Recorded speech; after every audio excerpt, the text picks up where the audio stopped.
Shoot. A minute goes by really quick. What up? What up, everybody? What up, what up, what up, what up, what up, what up? What's crack the lack and happy Sunday. It's going to give us a second for everyone to fill in. Sub mode only is on, so if you have questions and stuff, obviously feel free to say anything.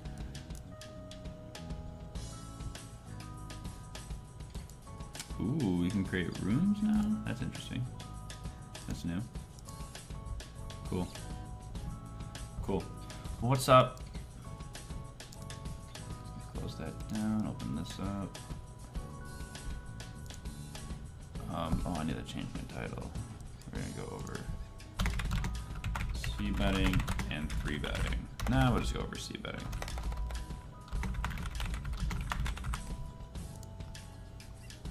Yeah, we're just gonna go over Cbetting today and talk a little bit about the different kinds of C-bets and flop textures to C-bet and frequencies of C-betting and how often you should C-bet in position, out of position, stuff like that.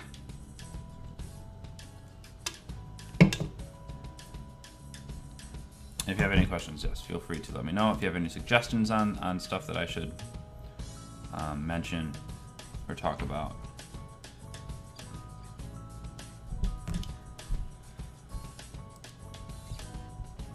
But what's going on? Let me pull up my hands. We'll go to my sorted. And we'll do more filters. We'll go Cbet. Yes. Okay. These are all boards that I C-bet. So let's find some less appealing ones. Let's do it by line.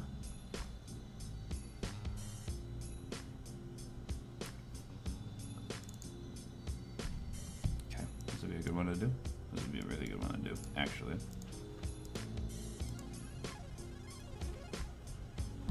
Well, then, Chris, any more live vlogs coming? Good question. Yeah, not anytime very soon, but my plan is to go to the casino next month.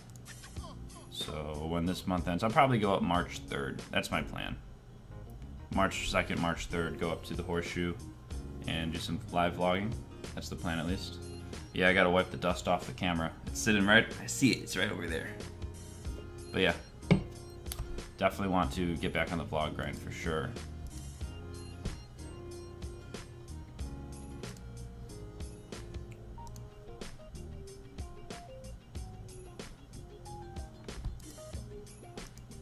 Yeah, I'm gonna do more vlogs, and then I'm gonna still stream frequently. I don't know. Yeah, I'm probably still gonna do 4 times a week because that's honestly not that much.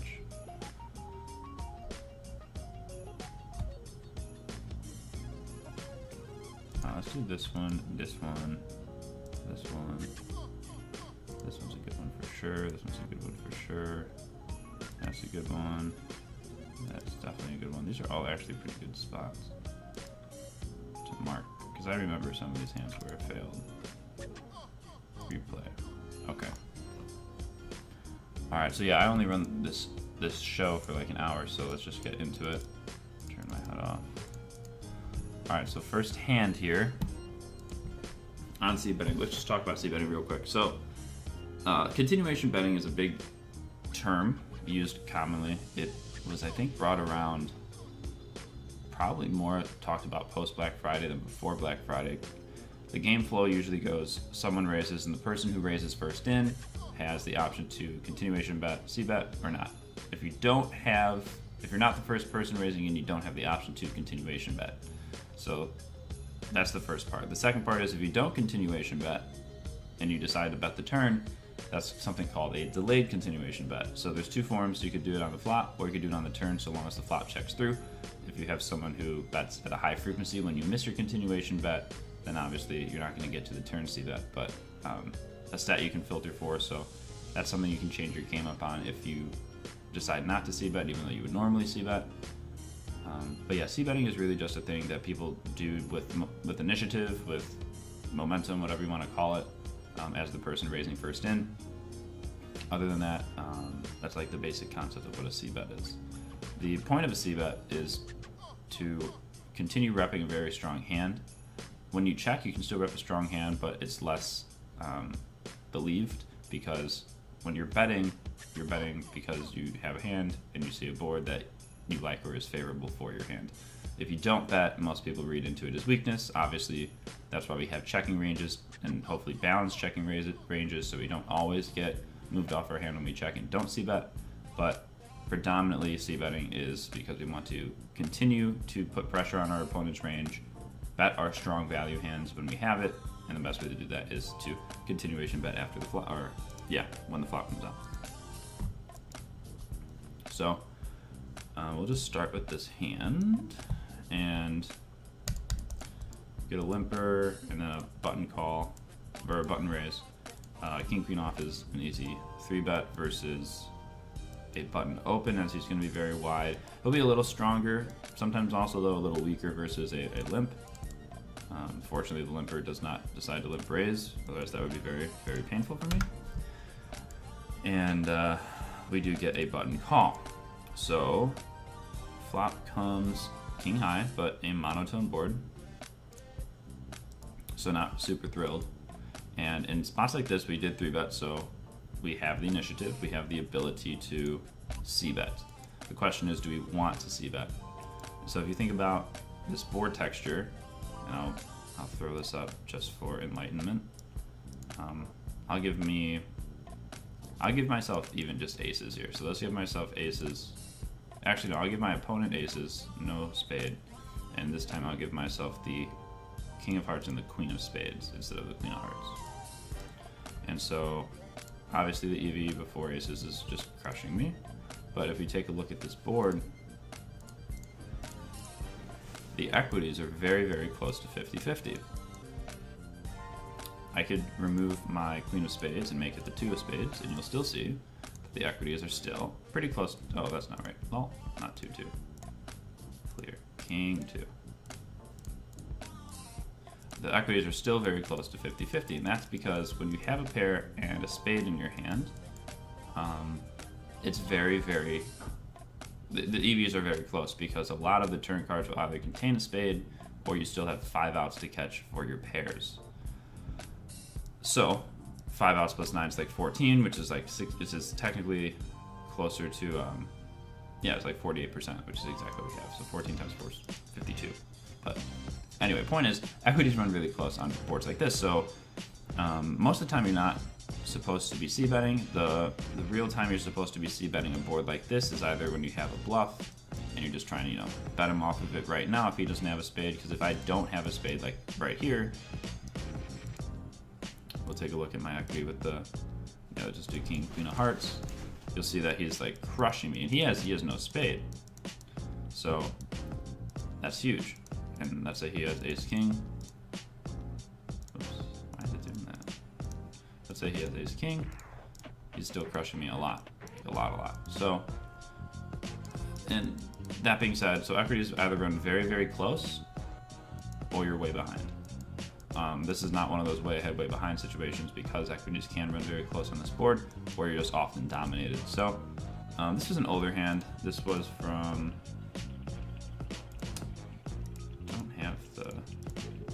don't have my date up on this one. Oh, here it is, 1-9. So this is like the beginning of January, before I put some more intense study on monotone boards. And in this spot, it's supposed to be a check. And the reason why we want to check here is because when we bet, we really aren't making a value bet, and we're not and shouldn't be bluffing with a hand like this. So when we think about when we're c-betting, the question is, why are we betting? Just like in any stage of poker, you always want to be asking yourself, why am I doing this? Why am I betting? Why am I checking? Why am I calling this bet? Why am I calling this raise? Why am I 3-betting? All this stuff. And if you can have a concrete answer to it, you'll have a definitive plan going forward. So when you c-bet, you often have to look at it like chess and think a couple moves ahead. So if I bet and he calls, what am I doing on the turn if it comes a spade? What am I doing on the turn if it doesn't come a spade? What am I doing on the turn if it comes a scare card like an ace? All these questions. And so then when you have those questions in your head and you have them answered, you can now make a decision and say, okay, I'm going to bet knowing that I am going to be either ahead on the turn most of the time, or I'm going to be comfortable with my hand most of the time on the turn. This hand specifically, I'm not going to be very comfortable with, right? I mean, half the deck's going to be bad. I might be ahead right now, but I also might not be. If he has a single spade, I mean, yeah, I could probably, if he has something like ace-10 with the 10 of spades, I might be able to bet here and have him fold the 10 of spades. Which makes sense, right? Because, you know, the 10 of spades is not really solid on a board like this. I could also probably make him fold the 5 or 6 of spades, but most of the time if you have a spade in your hand on a board like this, you should be calling, because with 3 spades out there and you holding 1, it's very unlikely your opponent has even 1. So we should be checking this flop, and it was a mistake I made, because we do bet and we get jammed on, and now at this point we kind of just have to call, because his jamming range can contain worse kings with a spade, a pair with a spade, hands like 9s, 10s, jacks, queens with spades, and, you know, the dry ace of spades. So king queen's going to do well against a range like that, and we do call off. And see, so if we had checked this flop, I imagine our opponent probably would have put in a bet with his specific holding. I still don't think ace king is a bet.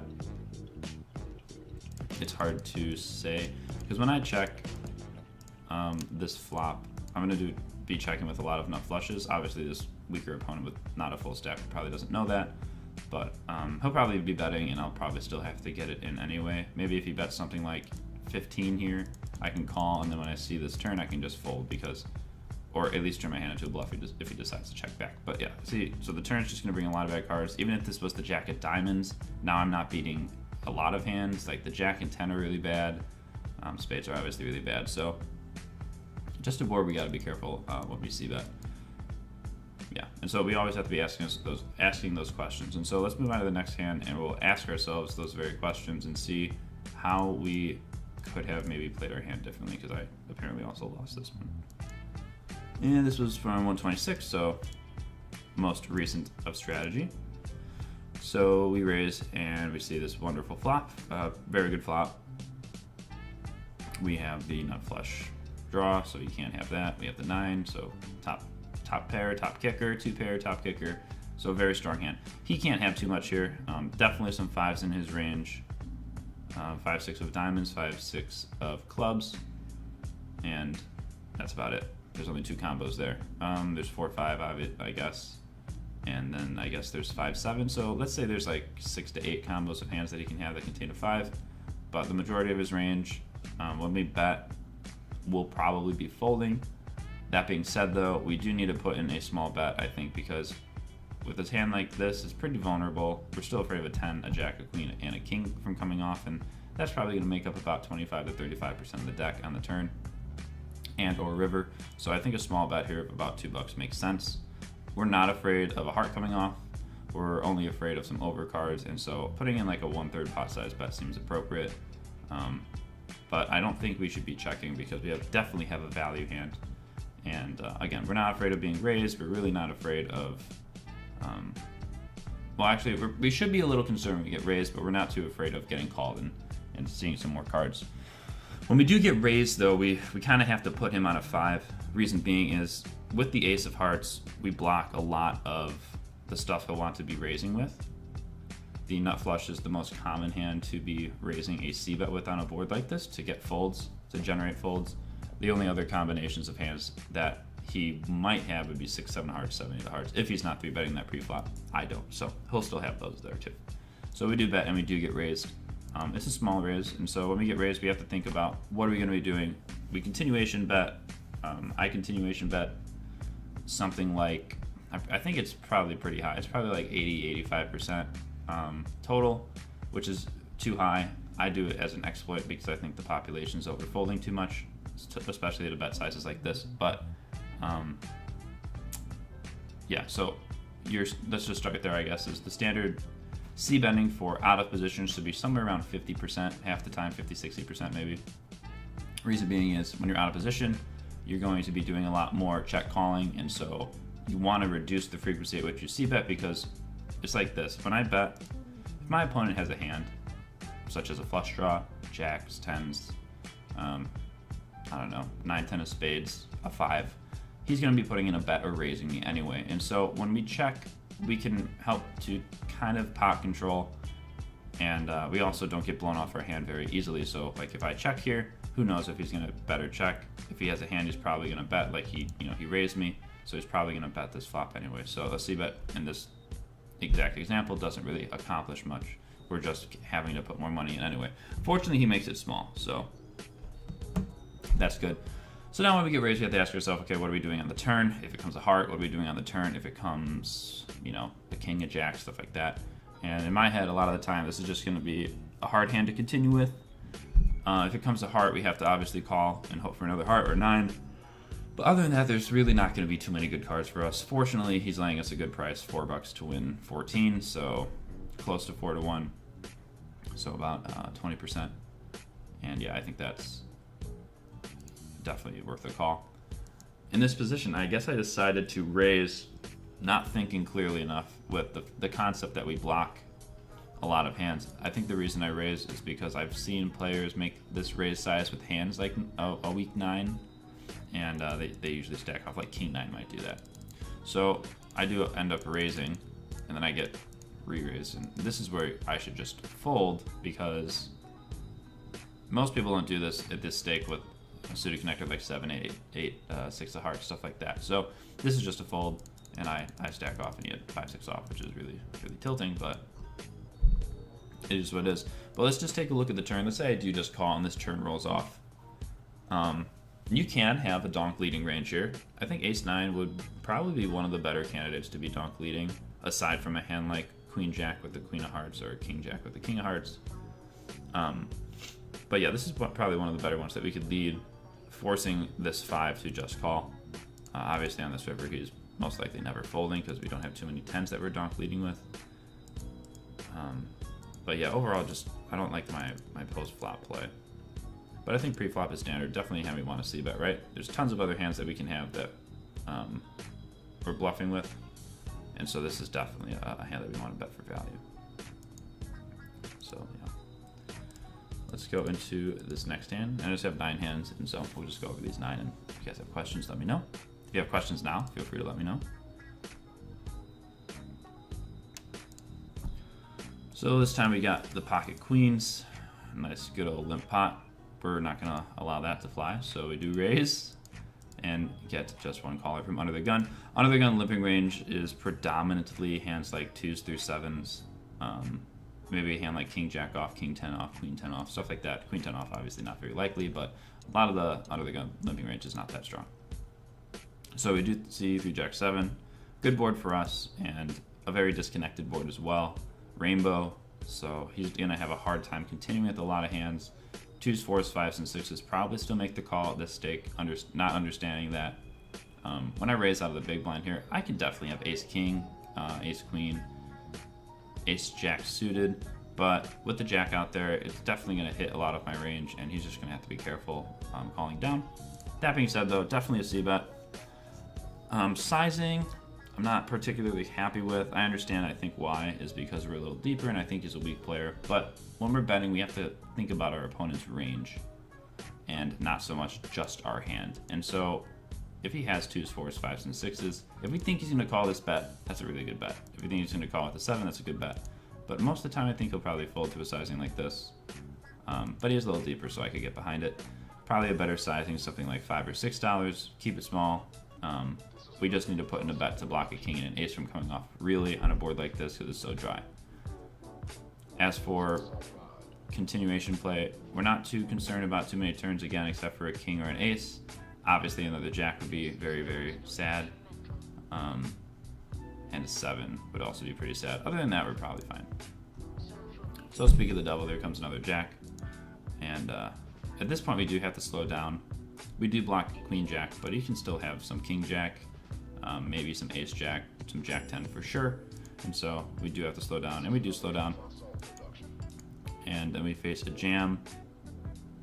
And so now I remember this hand. And so on the jack turn, when a player jams into you, we can remove 3s and 7s. Boats aren't doing this. So the question is, does he have a jack, or is he doing this with a hand like 9s and 10s and just trying to maximize fold equity and make sure I don't see any turns? Or is he turning a hand like 8-9, 9-10 into a bluff? Again, at this stake, I don't really find that very common. Maybe at some higher stakes, if I'm playing OTB Red Baron, he might do something like this, you know, with his gut shots and get me to fold a hand like queens. And if he's able to do that, that's just amazing. But I think at this stake, people aren't really bluffing that much. Again, it's hard to really know. Obviously, this is poker, so I think I remember I do end up making the call. But as for c-betting, sizing was just a little bad. But other than that, I think the hand's played fine. Definitely have to check this turn. And we knew that going into it. What are you doing? This cat is such a cuddle bug. Okay. So yeah, we end up calling. And he turned over ace jack of diamonds of all hands. But yeah, so probably just a fold. And I like to think about this in terms of frequency. So in poker, you'll face a lot of weird stuff. A lot of stuff you're not used to, a lot of stuff that is very uncomfortable, just because you haven't faced it before. And so in spots like this, I've faced bet sizes like this before, and sometimes people show up here with 9s, sometimes people show up here with 4s, and you're like, thanks for the money. But at the same time, this doesn't happen that often. And so we've only put in $18 into this pot, or $17 into this pot so far, and now we're being asked to call off another 117. And so effectively we're risking like another 700% of what we put in, 800%. And because this does not happen often enough, I think, to us in general, in a spot like this, I think we can fold. I like to rationalize if something is not occurring enough in poker, such as an elaborate bluff or a crazy big bet on a board run out like this, even with the hand as strong as queens, I think we can still have better hands on this board that can call. Obviously, we're never folding a jack. That would be too nitty, and clearly we're never folding 3s and 7s. Out of the big blind, I don't think we have 3s and 7s, but we can definitely have some jacks, like ace jack suited, king jack suited, probably not queen jack suited, but king jack and ace jack suited for sure. And so definitely just a fold, and just a small mistake on my part. Let's go to this table. We got queens, limper, cutoff opens. I should definitely be 3-betting here. Queens is definitely a 3-bet versus middle position. If I had jacks, I'd probably want to call. But so far so good. Get the first person to fold and the flatter to come behind. So we flop top set. It's going to be a pretty easy game from here. We're almost never folding, holding the queen of diamonds. He doesn't have too many combination draws like queen jack of diamonds, stuff like that, but he can still have a combo draw like king jack of diamonds, jack 9 of diamonds. But overall, we're c-betting this board. We can go small like 15 as we do block a diamond and also take up a large portion of this board. His continuation range is going to be purely flush draws and hands like that. And if he has a flush draw, he's not folding anyway, so we don't really have to put in too much money to get him all in as well. You know, SPR is 2-1. If he has a flush draw, he's going to stack off anyway, and so we can check this flop if we wanted to, with top set and blocking a large portion of his continuation range. Cards that we're concerned about are definitely diamonds.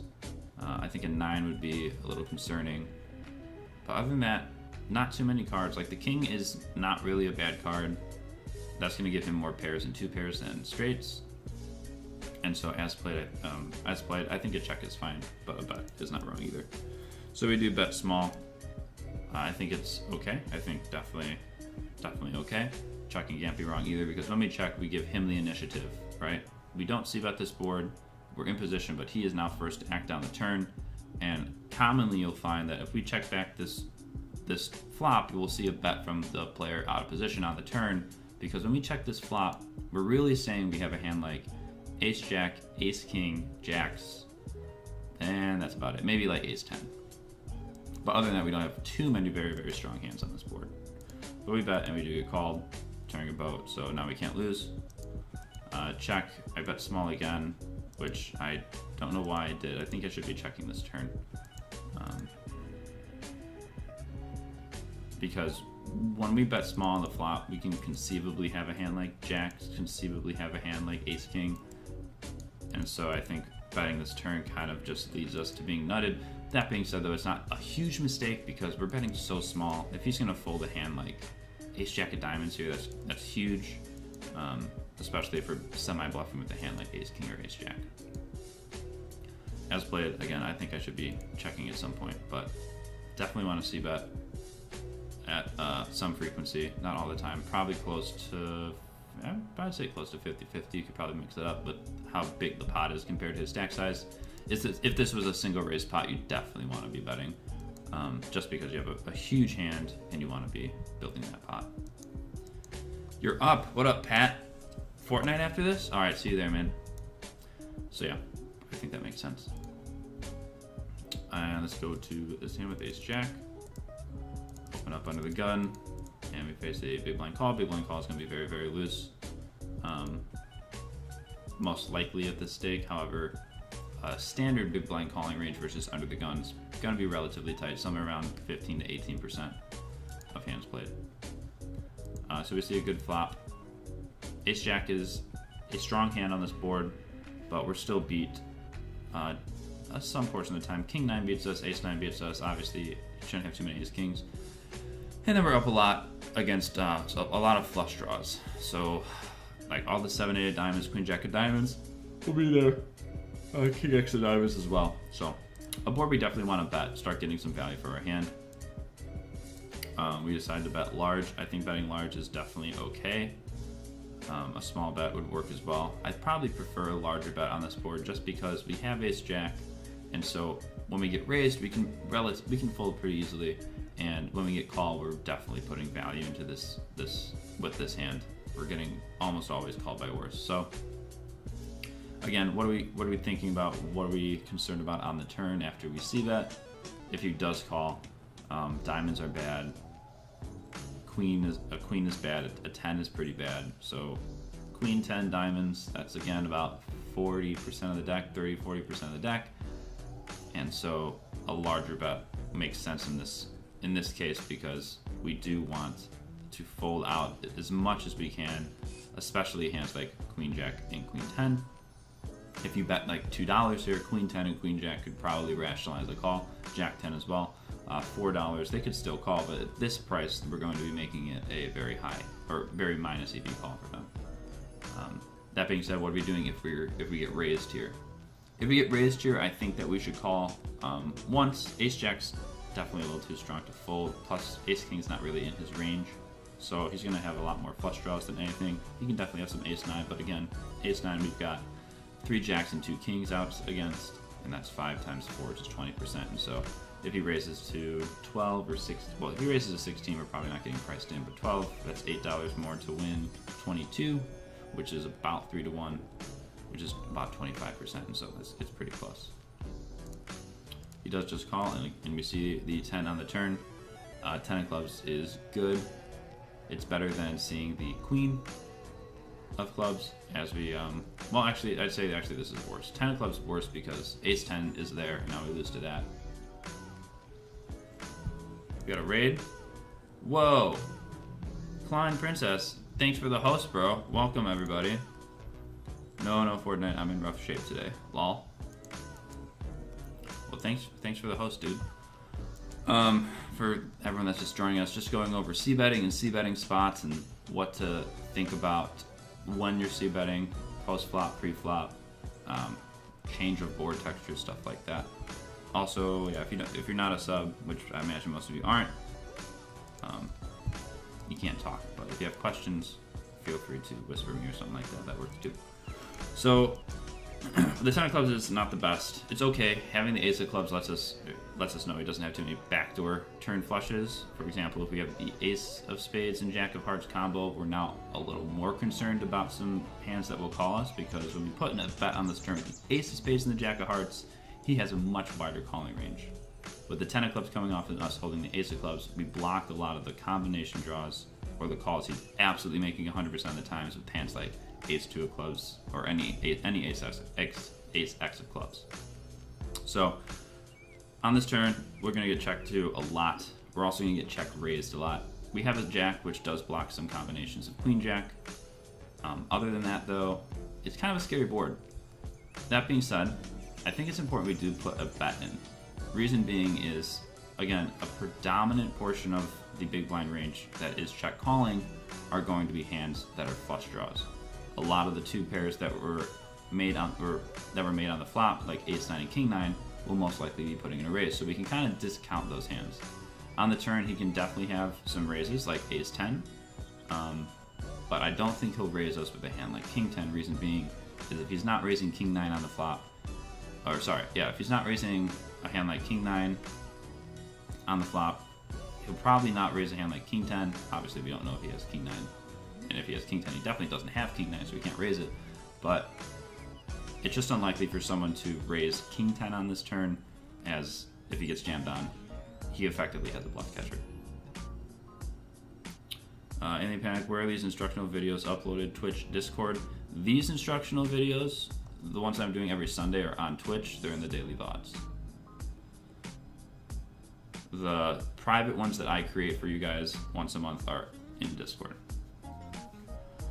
So on this turn, I do think we should be putting in a bet, and yeah, definitely a little heftier because we do want to be pricing out his flush draws for sure. He's also going to have a lot of pair and flush, or like pair flush draw combinations with the 10, like any 10 jack, any king queen, king jack of diamonds. All this stuff is combos that should, in my opinion, just be calling. Maybe a hand like king jack of diamonds can be raising, as they do block ace king.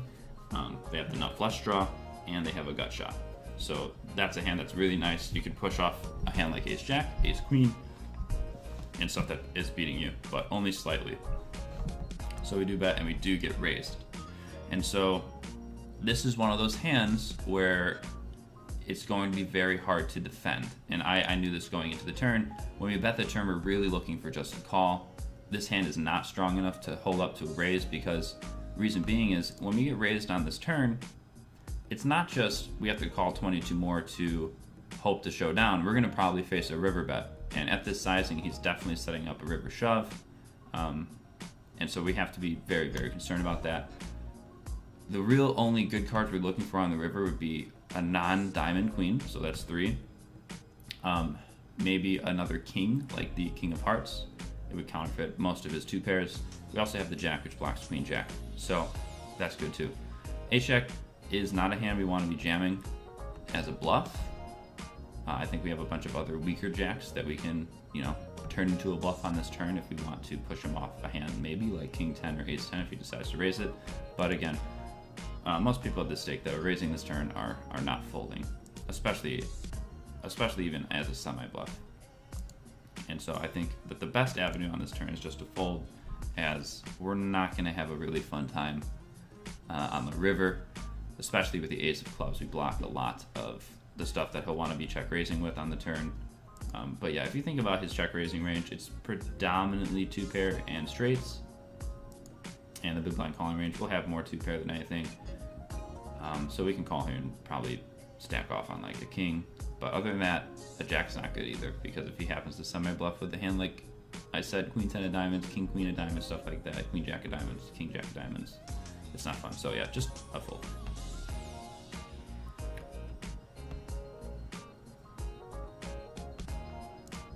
Alright, let's go to another ace jack hand, a little better this time. Okay, so we face a cutoff open and ace jack of hearts in the small blind. This is close to a 3-bet or a call. Ace jack is going to have a hard time playing out of position. It's just if the flop comes something like jack 9-4 and I bet and we get called and the turn comes a queen or a king, it's a lot harder to play than a hand like ace king where we bet, and if we get called on a jack high board and the turn comes a king or a queen, it's a little more straightforward, if that makes sense. So you can 3-bet or call with ace jack suited. Ace jack off, I'd probably lean more towards just a call versus the cutoff open, but definitely a 3-bet versus the button. So we do 3-bet and we get called, and we flop top pair on a very wet board. Now the question is, what do we want to be doing? So always ask yourself, the first question is, why are we c-betting? So if we c-bet this board, we're doing it for value. Obviously we're not doing this, it's a bluff. When we bet here though, and we get raised, how are we responding? Well, I think ace-jack is just going to be a little too strong to fold.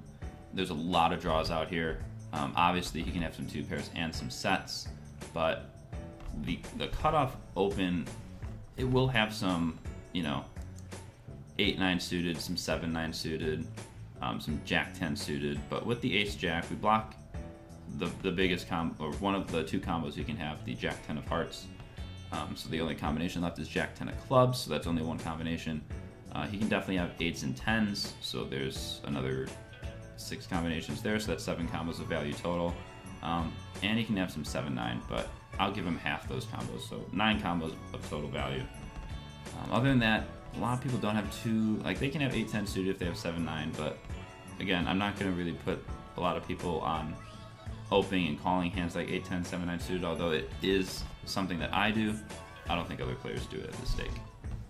That being said, a lot of the stuff that they do call with that are suited connectors are hands like 9-10 of diamonds, 8-9 of diamonds, king-queen of, or sorry, not diamonds, of suit, king-queen of suits, queen-10 of suit, queen-jack of suit, stuff like that. So definitely a board we want to be betting, and if we do get raised, I think we're fine stacking off here. We do have better hands that can stack off, queens, kings, aces for sure. We maybe have 10s, definitely have jacks, and we have some nut flushes for sure, like combo draws like king, queen of diamonds, king 10, not king 10, ace, king of diamonds, king, queen of diamonds, stuff like that.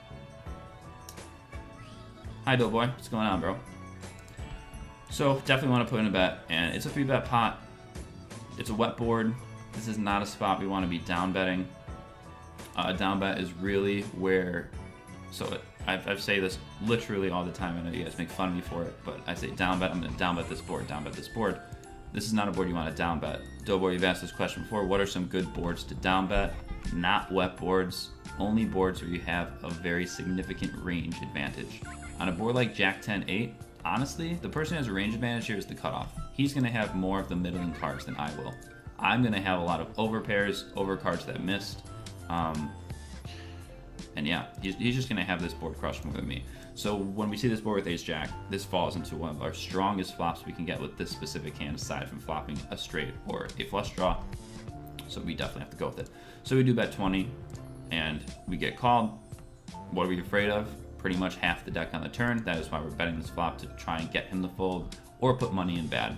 We're looking for a card below the 8. A 7 is bad, so I guess a card below the 7. We're also looking for not another 10, not another 8. We'd probably be okay with a king, maybe.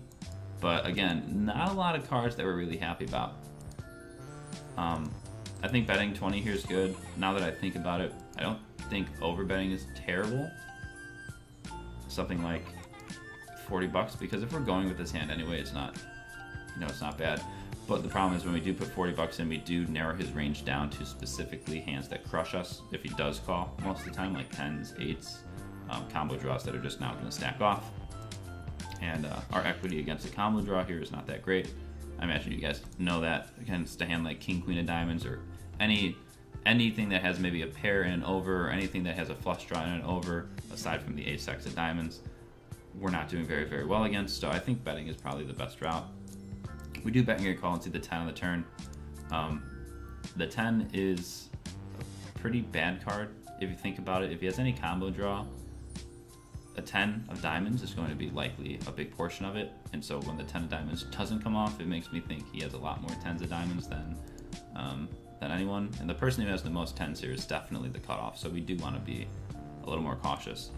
Problem is, the board's still very draw heavy. And we have a hand that needs a lot of protection. So I think it'd be really sad to be check folding this hand. However, I think that we need to bet, and maybe even bet fold. And so we don't have to make it very big, because the board is paired. So if we have a boat here, we're going to want to be doing some betting. We can also mix it with some checking, but when we bet, it's going to be small. Also, if we have a combination draw ourselves now on this paired board, we're gonna want to be betting small and maybe getting him to fold a hand like a jack if he thinks now we're boated up, or we have a 10 or we're over paired or whatever. So bet sizing, I don't mind. We probably go a little smaller, something like 25. maybe even 22, but 32 is just a little too big, I think. When we bet this much, he only has 48 behind, so we're effectively putting in almost half his stack. And so when he jams, I don't know if we're supposed to fold or call, but I think it's a lot harder to fold now that we've put so much money in. And we do get jammed on, so yeah, I just think this is a fold. If you think about it, no one really is jamming their combo draws on the turn, right? They're gonna jam it on the flop. They're gonna raise this on the flop. They wanna get the max equity, you know, maximize that EV. And we do make the mistake of calling. Versus an all-in, I think we do have a lot of better hands that we can call with here. Ace-Jack is towards the top for sure. Ace-Jack plays a lot like queens and kings and aces. The only difference is we unblock more combinations of jacks that he can have. But on the 10, I think we can just fold. Our range does not contain a lot of 10s. I think the only 10 that no, I got a lot of 10s. I got 9, 10 of diamonds. I got a lot of 9, 10 combos. I don't know if I have 8, 10. Probably have some 8, 10. Definitely have some Jack 10 suited.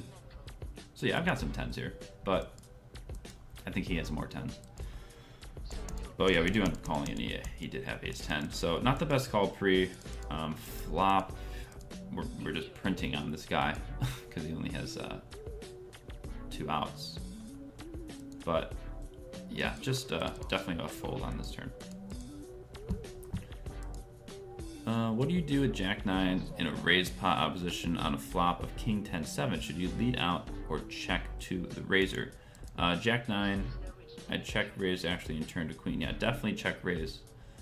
When you have a hand that has a straight draw, so you have 32% equity against any hand there on the flop.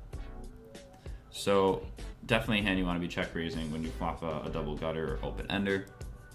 Especially on a dry board, it's better to do it on a dry board because then you can mix in your 2 pairs a lot more easily.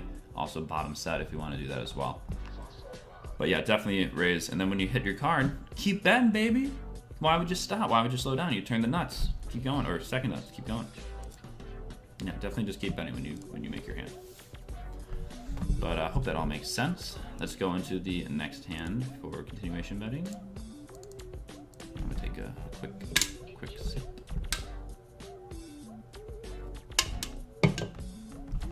Wow, it's been 40 minutes. Jeez.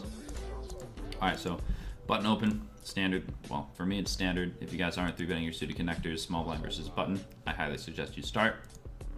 If you're only 3-betting value hands like ace king, aces, queens, queens, jacks, ace queen suited, stuff like that out of the small blind, you're not going to have enough board coverage on flops that come, 10 high.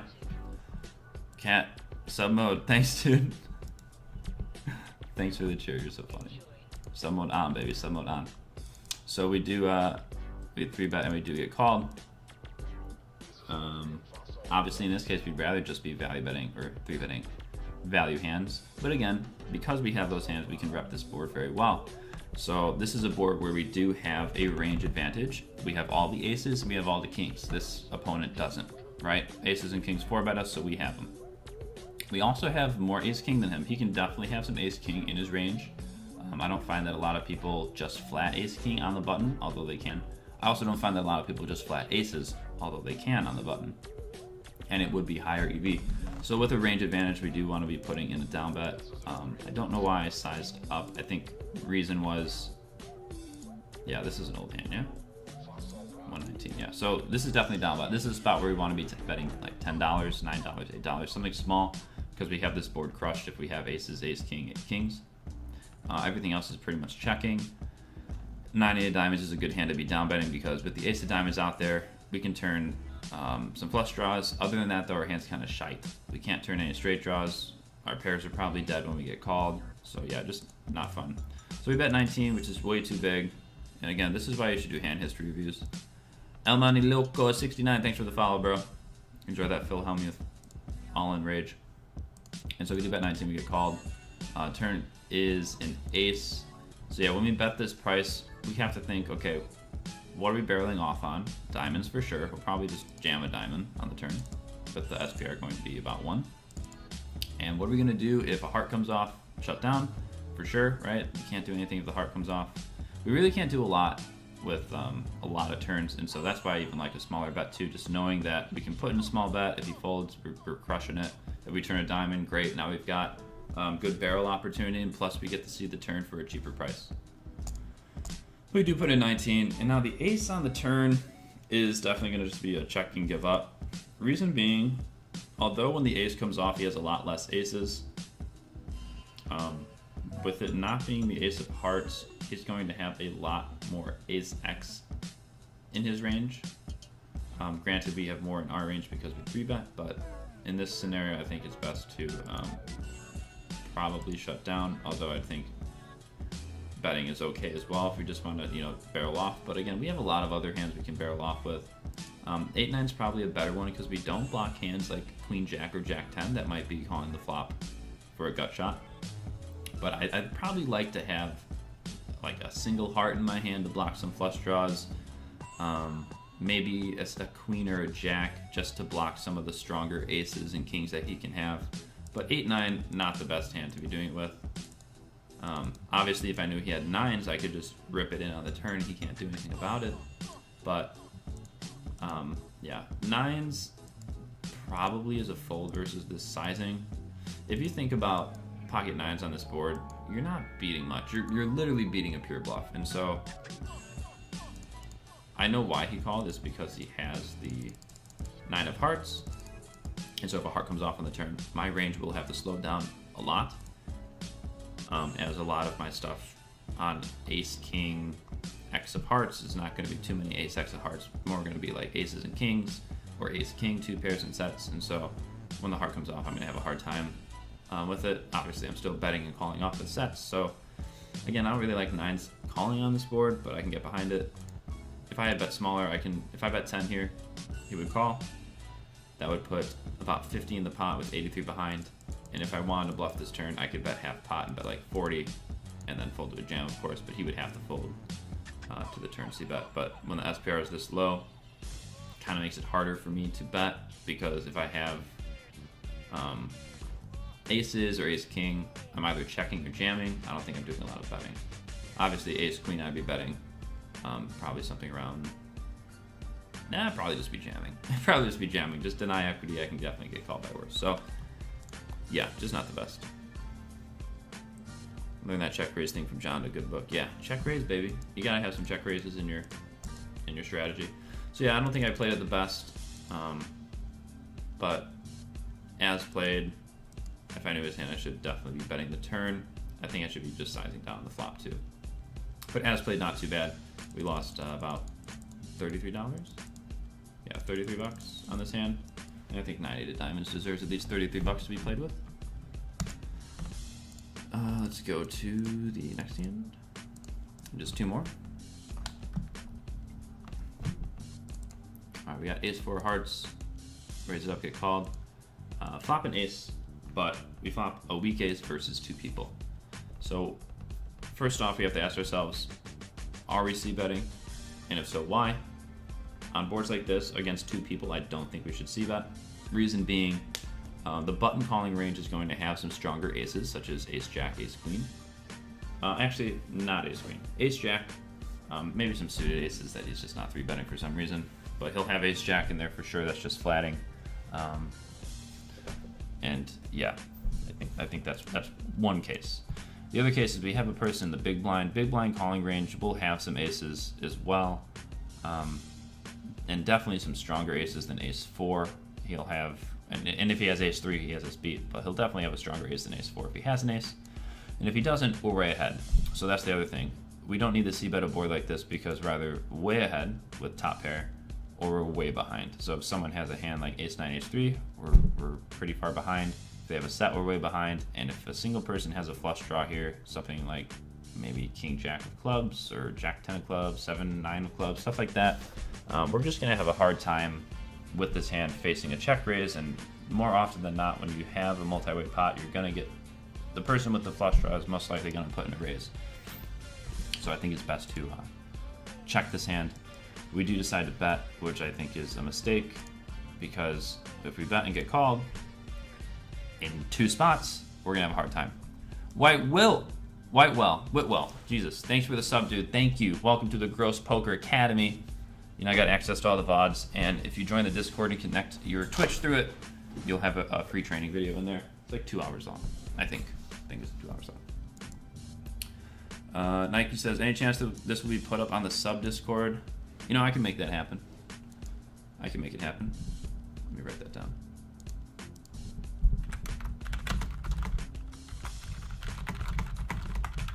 I can do that. You got it. Nike, you, baby boy, you got it. Check turn, barrel, river, doughboy. The only time you want to check that turn with the straight is if it's like a completely dry board. So like, there's no flush draws on the turn. If there's a flush draw on the turn, you want to definitely keep betting. But yeah, you can definitely mix in some checks when you check raise and you turn the nuts. Although I prefer to just keep betting in general because on dry boards, you're not likely going to have a straight, and you're also going to get your opponent to stack off really easily with some 2 pairs. Obviously, they're betting that as well. But yeah, you can mix it. You're not going to make a mistake too much there because when you check raise, the pot's already so big. So we do bet, back to the hand, we do bet and we get called in 2 spots. So again, why did we c-bet it? If this is gonna happen, we're kind of done with the hand, right? We can't do anything from this point forward. We're just kind of in check fold mode unless we see another ace, a 4 non-club, and that's about it. So really not thrilled. So we get called in 2 spots and we do see the 4, but it is the 4 of clubs. Against 2 people's ranges, most of the time someone's going to have a club, right? We can have some hands beat here, like ace 3. We now beat hands out that are better than our ace prior, such as ace 5 through ace 8 and ace 10 and ace jack. But other than that, we're not thrilled. So I do finally get some sense of me and do check the turn. This is definitely a turn we want to check again because a lot of our opponents will have 2, but one of our opponents will have a flush here. So we check and button bets, big blind folds, and at this point, we do have to call.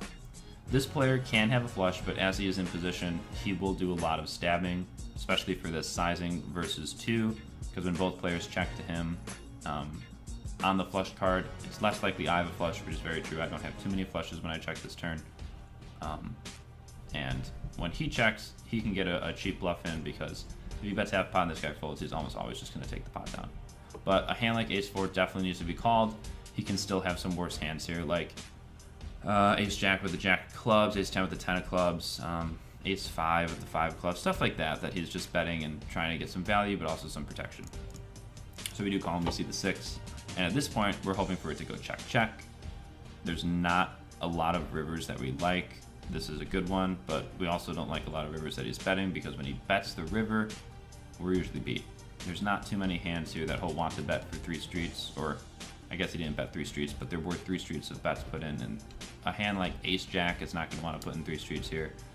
Ace 10, definitely not. Ace queen, maybe ace king, but he doesn't have it. So we do check and he does bet half pot again, and this is where we should just fold. I make the mistake of calling. I ran this exact simulation in Pio, and ace 4 can be a call if we assume that our opponent is turning hands like 8-9 of spades into bluffs, or is betting ace 3 himself. Other than that, it's probably just a fold, even for this sizing. We don't have too many flushes, but it's just, he has so many, it's just going to be hard for us to get value. So we do bet and call. He did have the 7-5 of clubs. I should ask him if he wanted to play his straight, because that also beats me. So yeah, just poorly played in all regards, because we can check the flop. He'll probably put in the bet, and it'll go call. Turn will come with 4 clubs. It'll go check. He'll bet again, and that's when we'll really get a sense for what his hand is, because when he bets 2 streets on the club turn, we know for sure he has a club. Based on the way that I took my hand, the line that I play with my hand, because we bet the flop and he just called, it's hard for us to get a sense for sure if he has a flush draw. So yeah. Ignacin, thanks for the follow, bro. Welcome. So yeah. So let's go on to this last hand here. Ace queen off on the button. We face an MP open. Ace queen off is probably actually just a call. We're a little deeper, and I think this player was looser at the time, thinking about it. Yeah, I think he was. I think I remember this hand. And so we do 3-bet. When we get called, it's good. When we get called here in position, a lot of the times he'll have, like, hands that we're flipping with. So jacks and 10s have the flat here. And when we get 4-bet, we're not always behind, but we're behind most of the time. So we do get flatted, which is good. We see a jack high board. He has jacks, so we gotta be concerned about that. And for the price that I laid him, which was $9, he is getting 20x odds behind for flopping a set if he wanted to. And so he could conceivably also have 3s and 4s here. Delaware, what's his range in the river when he bets all 3 streets? Very strong. Lots of flushes. He can have some sets there too for that sizing, going half pot. And he can definitely have some 2-pair. He can have some ace-3, but there's only a couple combinations of that are left, especially. There's only 2 combos of that are suited. And other than that, we lose to pretty much everything. And so that's why it's a fold. There's also not too many bluffs in his range. Yeah, just because on that kind of run out where everything's kind of disconnected, it was ace-9, 3, 4, 6. There's not like a 7, 8 flop draw, you know? There's not like a jack-10 that he could turn into a bluff. Like, you could have jack-10 off with the jack of clubs, or you could have like 7, 8 off with the 8 of clubs that he's turning into the bluff on the river. Other than that, I don't think there's too many, because a lot of people don't call 7, 8 off and stuff like that. So I guess a huge fish is just a snap, but against someone who's probably playing a little better of a strategy, we should probably just fold. Tripsick UK, thanks for the follow, bro. Welcome. Hope you're having fun and learning something. So we do see this board, and again, it's a disconnected board. It's rainbow. We 3-bet. He called. We're going to have a significant range advantage on this board. We have more overpairs. We have more overpairs. I don't know if we have more jacks. We probably have the same amount of jacks. But yeah, we have more overpairs than him, and that's the biggest case for betting these boards. And we can bet small. So we do bet small, and we do face a call, which is good. Turn the ace, which is good. It's also the ace of diamonds, which completes the rainbow, which is very good for our hand. So if for some reason we feel that he's strong, we can check back this turn, knowing that we're not afraid of almost any river. Most rivers are not going to improve his hand. If he has a hand like ace-jack, we're already beat. If he has king, queen, king-jack, queen-jack, we're already far ahead. And if he has a set, we're way behind, and there's not a single river that can help us. So I actually like to check this turn, and I hope I do. When we bet this turn, we're kind of forcing our range to be hands like ace-king, ace-queen, aces, and bluffs. That's it. And so if he has a hand like 8s and 9s, he can conceivably just call and fold rivers if we triple. But if we get raised on this turn, we can't really fold unless we just have air, obviously. But if we have an ace or a queen or a king and aces, we kind of just have to call. And the shitty part is when we get raised, we're always facing a river bet. And with ace-queen, it's not going to be too much fun because, again, we don't beat that much. So I really, really hope I do check. Anytime, double. So he checks, and I do bet 2/3. This is old school Alex, not thinking clearly. Also probably playing way too many tables at the time. And so, yeah, so we bet, and I imagine it's just going to be really hard to get 3 streets with this hand. So again, or not again, but another question you can ask yourself after you see bet flops is, well, or on the flop when you're thinking about some turn cards and some river cards, is how many streets of value can I get out of this hand? When we're betting the flop, it's a bluff. We're betting it to get folds from air, stuff that just completely missed, like 8-9 of hearts and 8-9 of spades or 9-10 of whatever. Get those hands to fold, clear out that 30%, 20% equity they have, and move on to the next hand. When he calls me hit the ace though, now we have to start forming a range that can call a small bet, which is pretty wide, but not too wide on this board. And also now think, okay, can we get 3 streets of value with ace-queen? And I don't think so. I actually don't think we can get 3 streets, because 10s will call that flop bet for sure, 9s will call that flop bet for sure, but on the turn, they're not going to have a really fun time calling it. I think in my head, the reason why I bet is if we have a bluff here, we want to bet the ace. The ace is the ace and king are one of the best cards to be betting as a bluff, because it's just one of the best cards to rep when you 3-bet. And so I think in my head I said we should bet this turn because if we pick up the ace, why would we not bet? But when it comes to GTO, I think it's probably better to just check, as we just crushed the board right now, and I don't think we can get 3 streets of value. So we do bet, and we get called. River is a 5, and he puts in a half pot bet. And at this point, I think it's just a fold. I now really remember this hand, and I looked it up, and he had ace 5, which is one of the hands he'll call a small bet with on the flop with a gut shot and an over, or 2 overs, I guess. Well, 1 over and 1 pseudo over. But yeah, so we can definitely include those hands in his range when we bet that small. Ace 2 also makes sense for the same reasons I said before with ace 5. Other than that, I don't really think he can have too much. I mean, this sizing really screams 2 pair more than anything. Like, he can even have 4 or 5 here, maybe 3-5 suited, stuff like that. But this hand just has to be a fold, as ace queen just cannot call a bet. And again, a reason why I think we should just be checking the turn. We can't get 3 streets of value, but I also don't mind betting, as like I said before, the ace is a very good card to bet in general as a bluff, and obviously when we have it. So it's probably a mix of betting and checking on that dry run out. But on river, it's just a fold. And yeah, I looked it up and he had ace 5. So a good bet by him. I don't know what he does if he gets jammed on. He probably calls, but yeah, good bet, because a lot of my hands on the turn that are betting are bluffs, or ace king and ace queen that are checking this river, and I would be checking back this river if he had not bet, as there's, again, I just can't get 3 streets of value out of this hand. So yeah. River, what up, bro? Long time no talk, baby. Where's my druggy Kirby at? But yeah, that is all the hands I had to talk about when it comes to c-betting. I think next week I'm going to go over some 3-betting spots and talk about what we should 3-bet versus what positions and how frequently. I think frequency is a big part of the game that a lot of people either misunderstand or just don't apply correctly. I had a really long chat with one of my poker friends who plays higher stakes than me, and he does things in live poker where he'll split up his 3-betting range to specific suits as opposed to just specific hands. And I think that works definitely for sure. He'll do, so if he's 3-betting 7-8 suited, 7-9 suited, he'll just do clubs out of the small blind versus the cutoff. And that'll be just his frequency for the day. Other than that, he'll probably just fold them. And so that'll keep your frequency lower, and because you don't get aces and kings that often, it'll kind of mash up well there. If your frequencies get out of whack, you're probably 3-betting way too much with those kind of hands. And yeah, you definitely don't want to do it 100% of the time. But anyway, we'll go into that next week, I feel.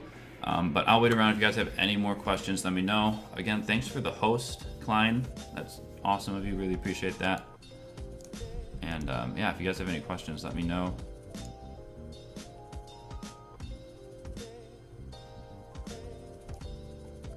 And I will answer them.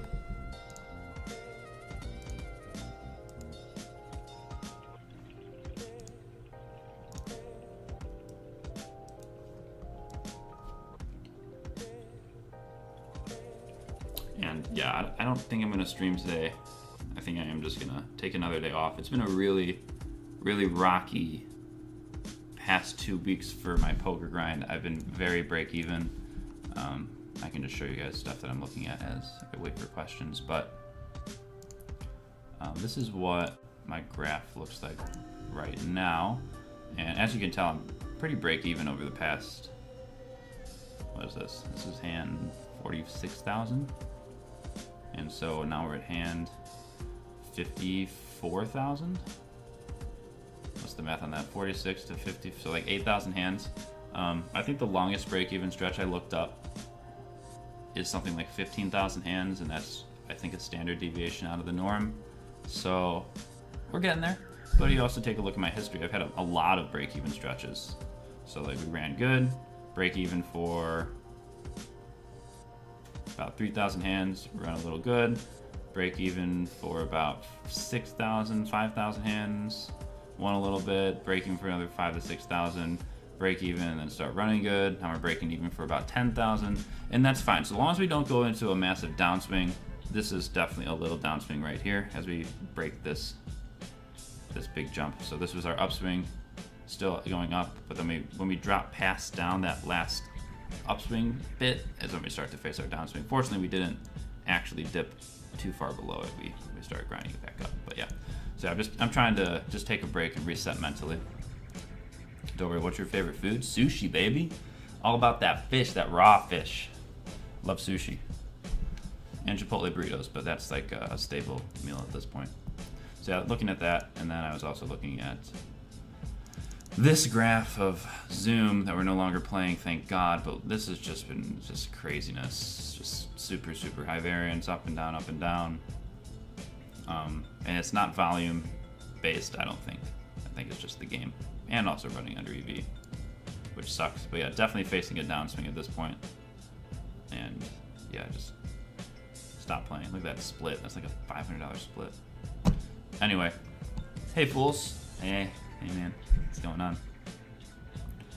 But yeah, other than that, guys, I don't have. Well, I have tons more for you, but just not today. So yeah, I hope you enjoyed it. Thanks for coming out. Really love you guys. Again, thanks for the host client. It's awesome, super awesome. Hope you guys took something out of it. If you guys have any questions, feel free to post them in the Discord. Join the Discord. You can post them there. You can send me a whisper. You can follow me and send me a message on Instagram or on my Facebook page. And yeah, that was my little talk on Cbetting. Hope it makes sense. Hope I talked about it. I know I touched on a bunch of stuff. My real point to doing this is to just touch on a bunch of different concepts. And then if you guys have questions, you guys can come to me and ask me, and I'll go into them deeper for you. But yeah, just there's a bunch of stuff in poker, and it's hard to really get into it and like show the math behind it. I like to think a little more conceptually because like that ace queen hand, it feels like it can't be 3 streets of value. It feels like I'm probably like way ahead, way behind, right? It feels like that, and so that's more of a conceptual talk as opposed to showing you the math behind how far behind we are versus his range and etc. Alien says ace queen offsuit or suited, man, it's important. No, I'm just kidding. Under the gun, I open for a raise. I'm re-raised huge from middle position. 180 open 6. 3-bet call full. Go all in. Well, it depends on your opponent. I think most of the time it's probably just a jam or a fold. You only want to call this hand if you know that your opponent is 3-betting with a hand like ace jack or ace 10. And you want to 4-bet if you think he'll call off with a hand like ace jack and ace 10. But yeah, ace queen most of the time is not good.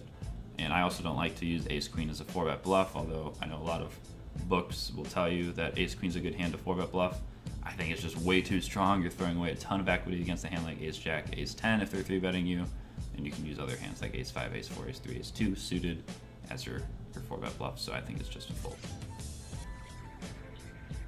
because you're not going to have a fun time playing that opposition. If it's suited, you can call. Suited, call, play some post. You dominate ace jack, ace 10 if they're getting out of line. Good, yeah. He ended up with queen 10. Well, that's good. You dominate that hand. That's fine. All right. Well, guys, again, thank you. If you haven't followed, make sure to follow. If you want to sub and get access to all the videos of the day, the past 3 weeks of Sunday lessons, feel free to do that. Obviously, no pressure. Thanks again for coming out. Welcome to the GrossPoker Show. And I'll be back on Tuesday, back on the grind, cash game grind, 100 NL. We're going to stick at 100 NL for a while after doing some more research and review. I think we just need to simmer down a little bit, grind out some hours. I took a look at my graph here and my sessions by month. And if you take a look, last month I streamed a lot and I put in 43,000 hands. This month I've only put in 10,700, so I'm way under my volume for this month. And I think that is partially contributing to my break-even, downswing, whatever. I just haven't put enough volume, so right now we're going through that downswing, which is going to be a decent amount of hands. It could last up to 15,000 hands, and I'm still up this month, so I really shouldn't be bitching about it. I just need to put in more time. Yeah. So yeah. Anyway, enough of that. Thanks for coming out. I will see you guys on Tuesday. Feel free to message me if you have any questions. Love you guys, and I'll see you then. Keep it gross.